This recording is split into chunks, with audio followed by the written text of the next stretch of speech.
People expect screams in a fire. They expect panic, shouting, noise. They expect sound. But in real fires, that rarely happens. Not because people stay calm, not because they freeze, but because the body physically loses the ability to scream first. Silence in a fire is not emotional. It is physiological.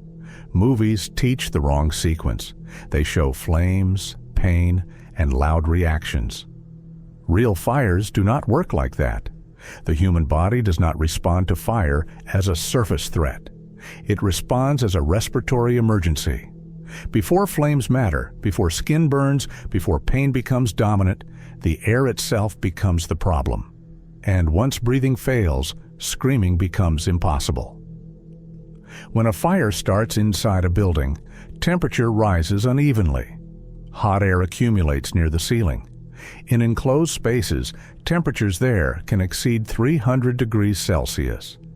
That air is still breathable for a brief moment, but breathing it causes damage immediately.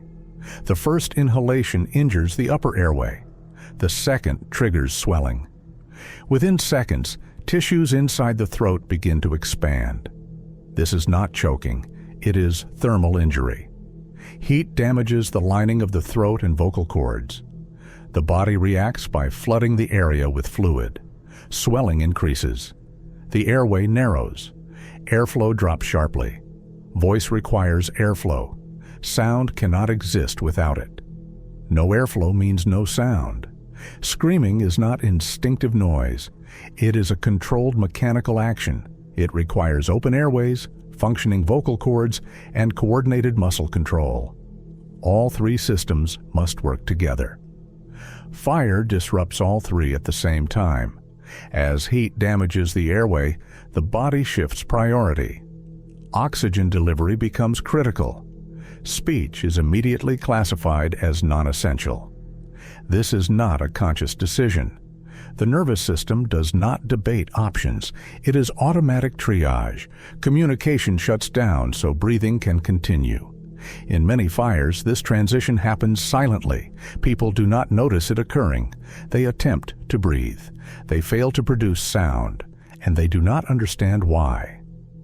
Most fatal fires do not kill with fire. They kill with smoke. Smoke reduces oxygen concentration rapidly. At the same time, carbon monoxide enters the bloodstream. Carbon monoxide binds to hemoglobin more efficiently than oxygen. Once attached, it prevents oxygen transport entirely. This creates a dangerous illusion. People do not feel immediate pain. They feel confusion. Judgment degrades. Reaction time slows. Motor coordination weakens. Speech becomes slurred or stops altogether. By the time someone realizes they cannot scream, the brain is already losing control. Low oxygen does not cause panic first. It causes silence. Vision narrows. Depth perception fails. Simple decisions become difficult. The brain begins shutting down non-essential functions to preserve energy. Screaming is one of the first to go. This is why survivors often report quiet environments, and why witnesses describe fires as strangely silent. From the outside, this silence is often misinterpreted. It looks like passivity. It is not. Calling for help requires awareness, breath control, and vocal strength. Fire removes all three almost simultaneously. People do not stop screaming because they give up. They stop because the system that produces sound fails. This failure happens early, often before flames reach the body. In many cases, people lose the ability to vocalize while they are still moving, while they are still attempting to escape, while they are still conscious. But communication is already gone. In fires, the sequence of failure is predictable. First, the air becomes toxic. Second, vocal function collapses. Third, coordination fails. Pain is often last. This order explains why dramatic reactions are rare and why silence is common. The body prioritizes survival mechanisms over communication, even when survival is no longer possible. Silence in a fire is not calm.